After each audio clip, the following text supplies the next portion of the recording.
बोहैथि दाननि 13 खालार अदेबानि गाबोननिफ्राय बङाइगाव डायोसिस युथ कमिटिनि 39थि बोसोरारि जथुम्माया सानथामनि हाबाफारिजों जागोन।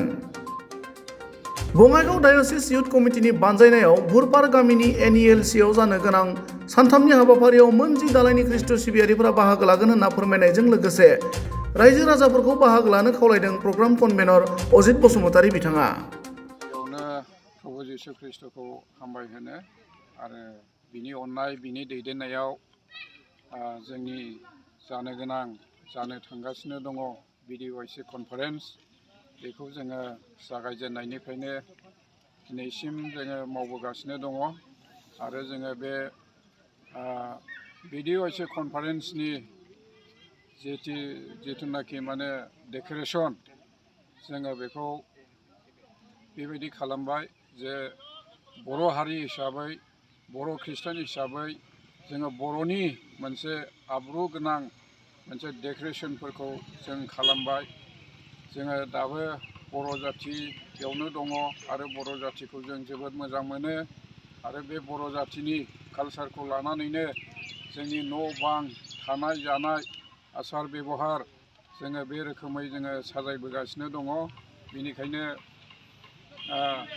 बे BDYC कनफारेन्सआव फैनो थाखाय जोंनि 10टा सार्केलनि मानगोनां आइ आफा बिदा फंबाय बिब' बिनानाव नोंथांमोन बयखौबो जोङो हांख्रायदों जाहाथे लैहोर लैहोर फैनानै बाहाय इसोरनि गोथां बाथ्राखौ जोङो सोलोंफैयो आरो खोनासंफैयो।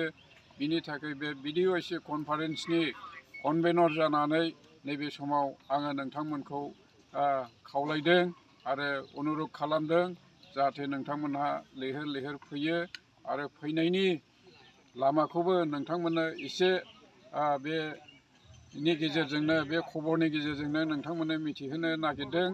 ओरै गसाइगाव साइडनिफ्राय फैगोन, ओरै सामथाइबारिजों भुटान रडजों हाबगोन, ओरै बङाइगाव साइडजों ओरै सानजानिफ्राय जेसेबांनाखि फैगोन बिसोरबो सामथाइबारिजोंनो हाबगोन, भुटान रडआव हाबगोन।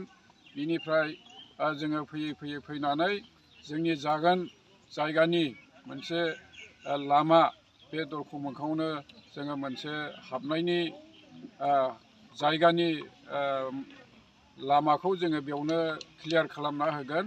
बेजों फैयोब्लानो नोंथांमोना बे कनफारेन्सआव हाबफैनो हागोन। मानसिफोरखौ बे समाव नोंथांमोननो मिथिहोखानो गोसो जायो जोंहा मोजां आलासि 3 दङ।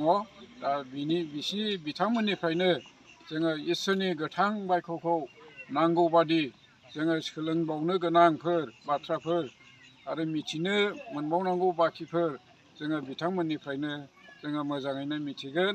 बेनिखायनो नोंथांमोननो आङो बे सुंद' मिथिहोनायनि गेजेरजों आङो बेखौनो बुंनानै दोनबाय। हामबायसै।